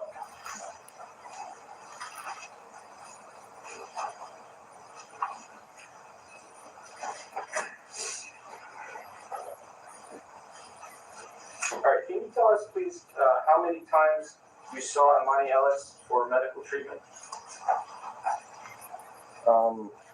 I believe 3 total. Can you just please go through the treatment that you gave her from the beginning to the end? Yes. So there was an initial examination, and then I performed 2 procedures on her. So those were done in the operating room, and I did what's called medical microneedling, which is a procedure where you place local anesthesia underneath the skin to numb the skin, and then you do deep microneedling at a depth of approximately 2 millimeters. It does cause the patient to bleed, but the bleeding is very small because the needles are very small. So then we apply various creams to prevent infection, and then we see the patient back in approximately 4 to 6 weeks. So after that period of time, she returned. We had noticed some improvement in the hypersensitivity and some improvement in the hyperpigmentation. So I basically performed an identical procedure, also under local anesthesia. And after that, I believe I did not see her again. We may have Zoomed, but I can't recall exactly. Do you believe that your patient benefited from the medical treatment she received from you? Yes.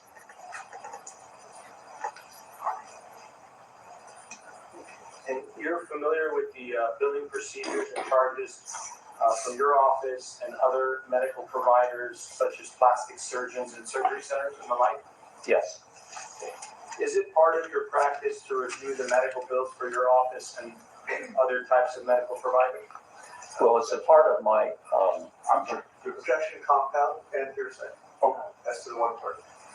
so it's my function as a medical director of a surgery center, which I've been for 25 years, to know the fees that are charged at the various institutions like UCLA or Cedar, or in similar institutions in the community.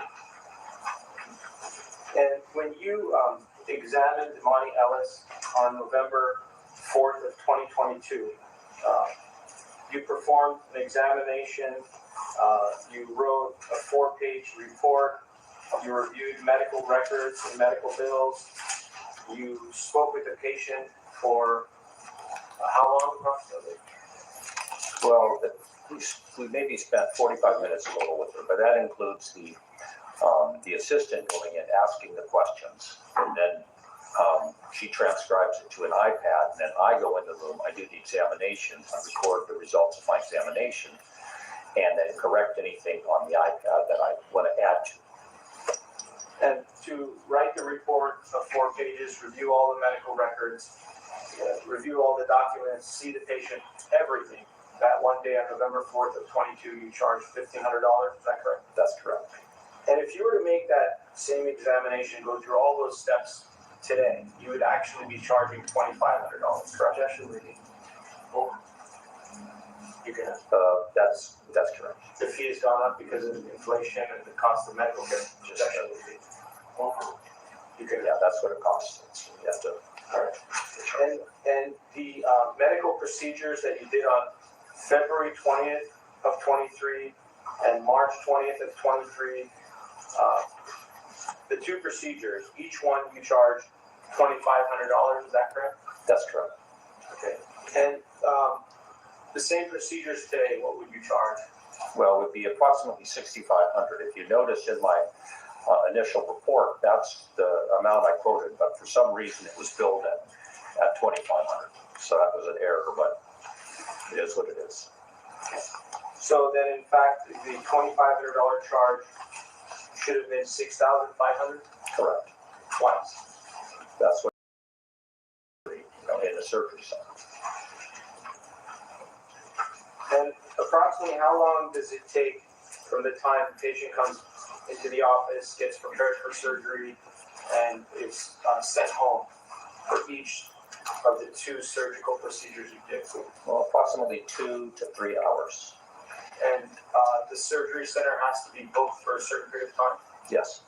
And you got to prepare it, do the procedure, clean it, make sure it's good. How long does all that take? How much time do you book the surgery center for Ms. Emani Ellis?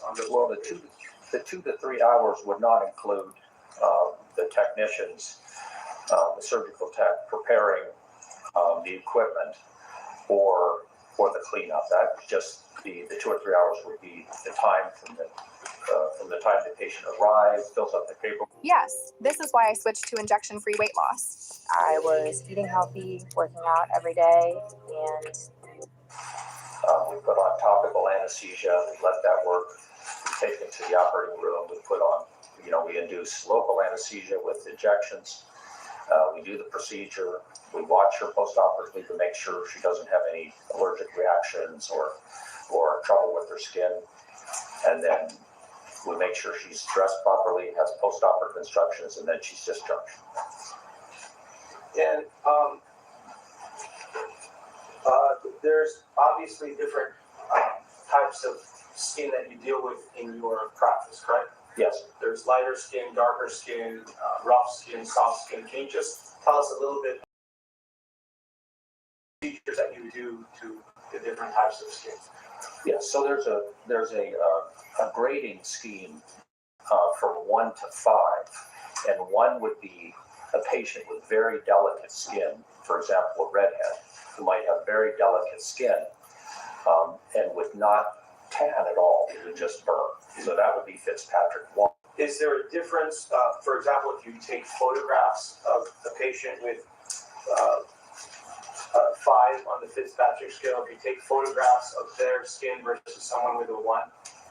Yes, in general, in black patients, the lesions are less visible just because of the coloration. And when you examined Emani Ellis for the first time on November 4th of 22, did you, with your own eyes and your equipment, you saw the scars, correct? Yes. And how many scars did you see? Well, I saw one main one. That's the one I recorded. But I saw other things that were, you know, skin, differences in the pores, an adjacent skin, differences in the pores, an adjacent scrape mark. I saw those things as well. But the main thing was that there was one main scar. That was the hypersensitive one. Okay. Is it your expert opinion that Emani Ellis sustained injuries to her left cheek from fingernails? The actual last foundation called speculation system.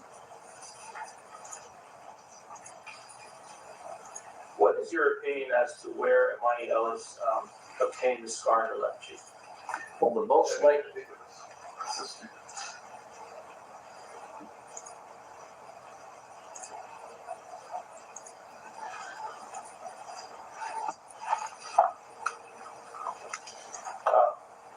What was the size of the scar? Did you measure it? Yes. It was approximately 2 centimeters that I noted. That was the main scar. Can you tell us approximately how long is 2 centimeters in inches? Yes, so an inch is 2.5 centimeters, so it's a little less than an inch.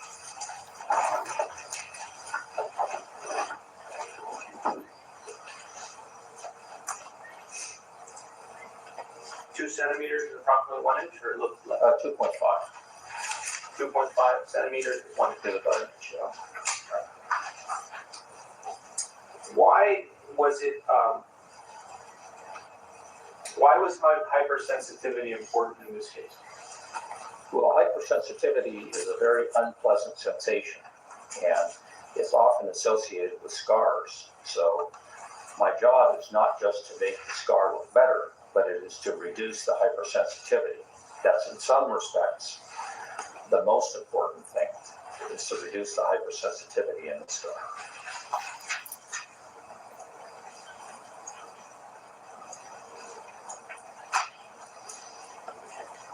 And when you examined the scar earlier, you testified that you were of the opinion that the scar.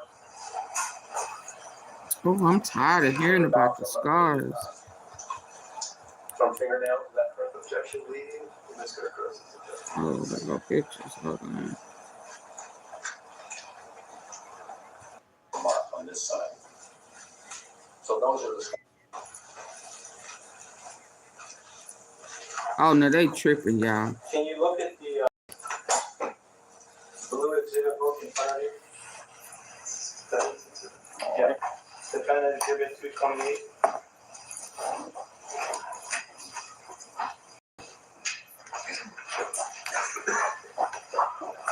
Okay. Request to publish, Ron.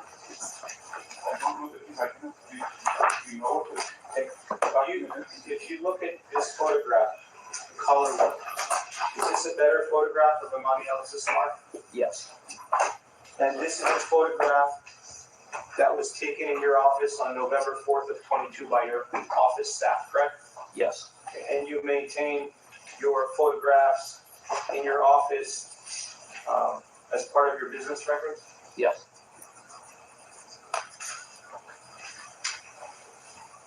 Your Honor, I'm requesting to show the witness exhibit 228 on the Elmo so you can confirm details about this photograph. No, Your Honor. All right.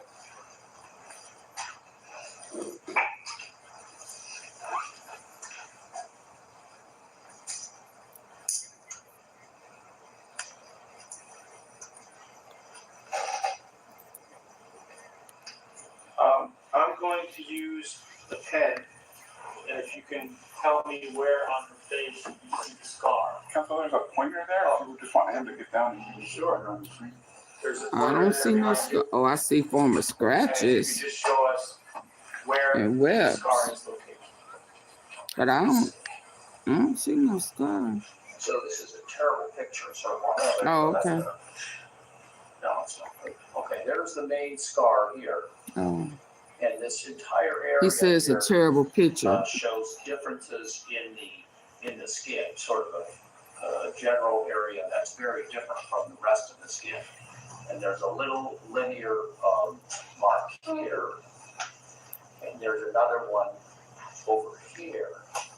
So those are the three marks that I was talking about. This is the main scar down the center, and this is another mark to the side. Here's another mark on this side. Can y'all please hit the like button? This is the whole area that's affected. So it has a little bit different. The pores are of different size, and they're a little washed out and a little. They've lost some of the normal undulations of skin, which are called breeding pegs. But that happens often with scar. Okay, and if we look at this photograph, can you tell that in the photograph, Emani Ellis was wearing some makeup? It appears she is, yes. She has lipstick, and it appears she's wearing something. Thank you.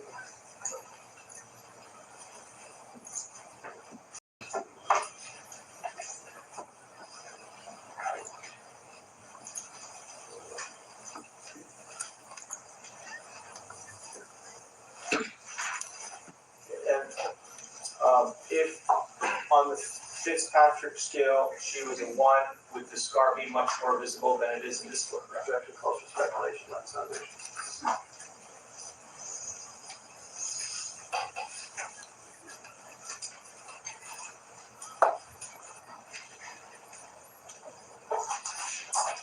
Did, in your medical opinion, did this type of injury cause Miss Ellis to suffer pain or discomfort? Objection, lacks foundation, not justification. Did Miss Emani Ellis advise you in your examination of the patient that she suffered pain from this injury? Objection, hearsay. Yes. And if you could just tell us again a little bit about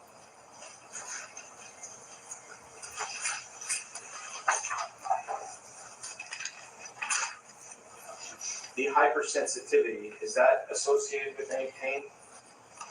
Yeah, it's a dysesthesia, meaning an abnormal sensation that's unpleasant.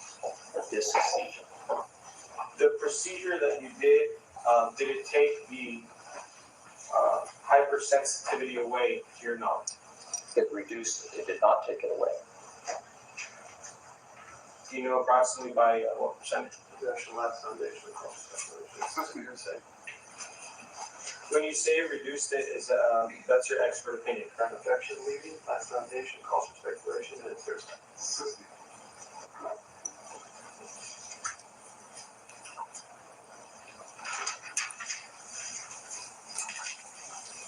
And then I just want to ask you a little bit more about whether the type of injury from fingernails would cause a break in the skin, cause there to be blood. Yeah, them scissors, Freddy Krueger scissors she be having on her hand, yes. Would you have expected Emani Ellis in the type of injury that you see here to have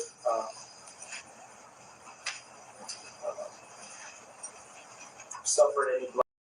Objection, culture speculation, lacks foundation.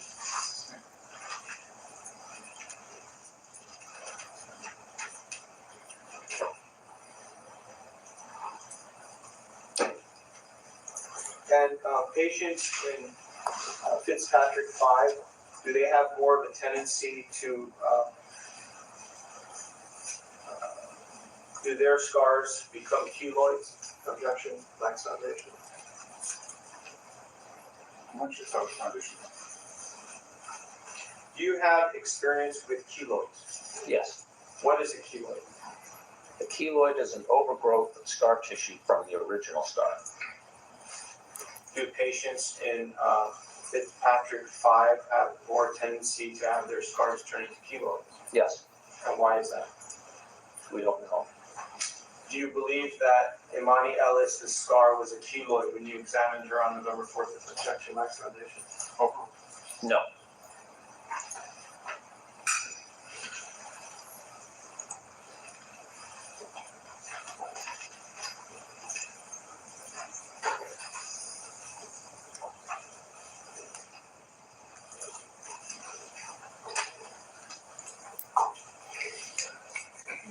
Are there any future appointments for Miss Emani Ellis to see you in the future? I don't believe so. Thank you. No further questions at this time. All right, folks, why don't we take our morning break? Why don't we take a 15-minute break? We'll be back at 10:45. In the meantime, please not discuss your case with anyone, including other jurors. Don't form any opinions or do any research. We'll see you at 10:45. At the time of your evaluation, did you know what Miss Ellis was doing for a living after she was terminated from her job as a security guard? No.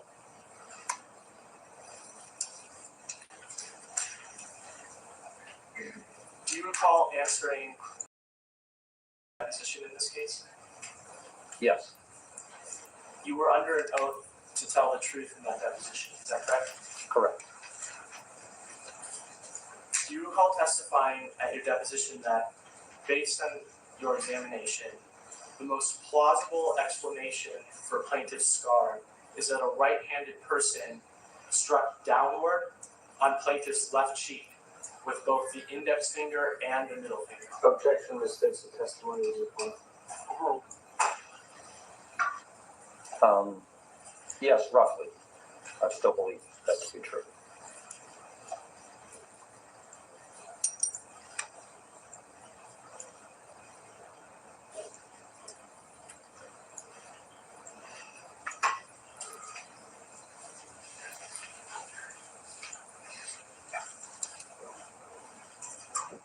Sorry.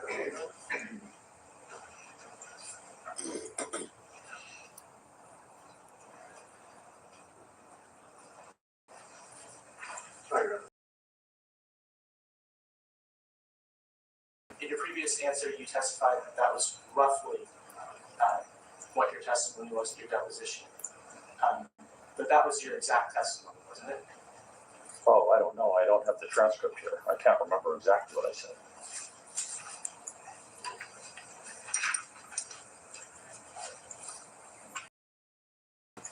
Could we please look at the deposition transcript from page 76, line 9 to page 77, line 3?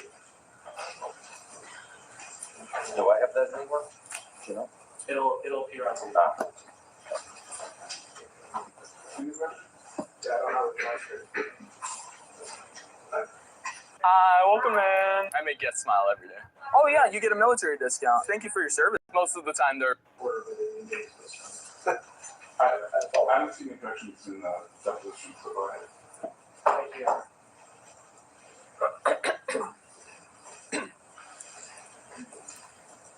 In this action, are you offering an opinion as to whether or not the scar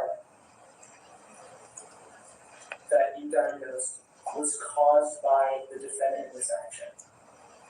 Well, I can't say it was caused by any one person. If you ask me the most logical explanation, it looks like fingernails to me. Striking in a downward direction, or one being an index finger, one being a middle finger. The middle finger was a little deeper. The only treatment was 2 sessions of microneedling, is that correct? Yes. And that was in 2023? I have to check about the dates, but I believe so. Microneedling involves the use of a device that looks a little bit like an oversized pen, is that correct? Pens don't look that way. It has a head on it that reciprocates. It has a motor in it, so it's not really like a pen. It's something that you hold, cylinderly shaped. Yeah, you hold it in your hand, yeah. And during each of those microneedling sessions, you moved that device 5 times across the 2 centimeter area that you described as Alice's scar. Is that correct? Well, I also did areas to the periphery of that as well. So there was as I explained to you in the deposition, there was, and showed on the photograph, there's a larger area of changes of the skin, which I would characterize as scarring. So I did those areas as well. Just on the main scar, it was also on the area to the periphery of that scar. It was not, the microneedling procedure was not done on the plaintiff's entire face, though, is that correct? No. We had a double negative now. Triple. You said it.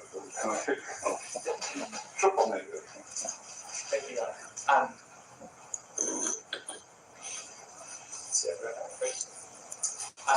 Did you do it over there? Thank you. Did you use the microneedling device on the plaintiff's entire face? No.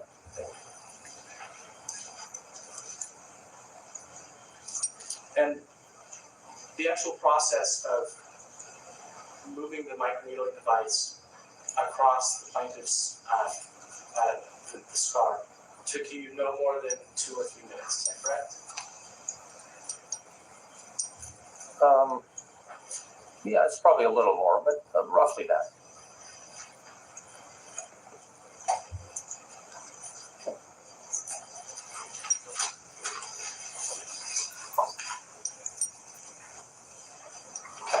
Neo Surgery Center is your business, is that correct? That's correct. You're the sole owner? The sole owner, yes. And looking back, this is White Binder Exhibit 1. Turn to page 1.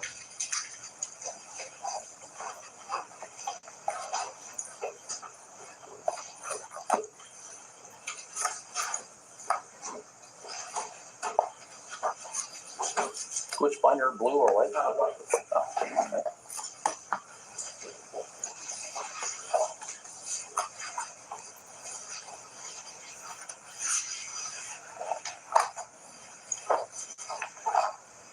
And what are we looking at? I'm sorry. This is page 1, Exhibit 1-001. Do you see that? Oh, yes, I see that.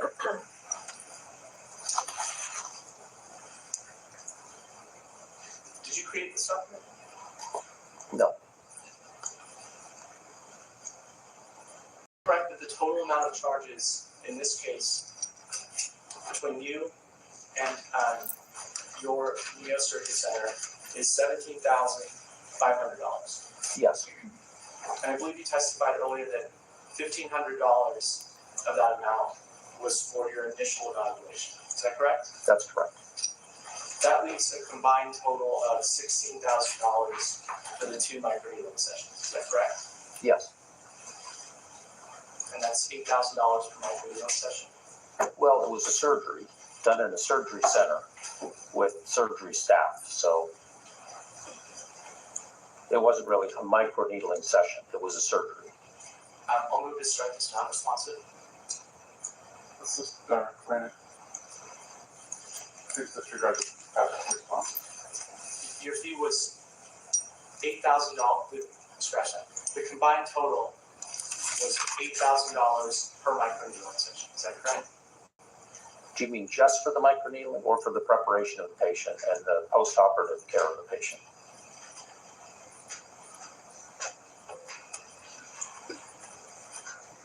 I'm not, I just don't understand your question. Are you required to be a board certified plastic surgeon to perform microneedling? What kind of microneedling?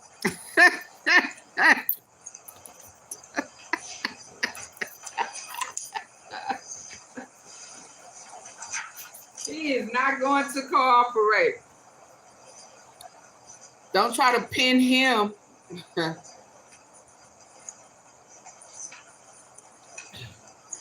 you recall testifying at your deposition that a nurse practitioner or physician's assistant can perform medical microneedling, the type of procedure that you performed in this instance? Under certain circumstances and under the supervision of a physician, they would be allowed to perform that. But however, they would not be allowed to perform a surgery independently. So I don't want to conflate the two.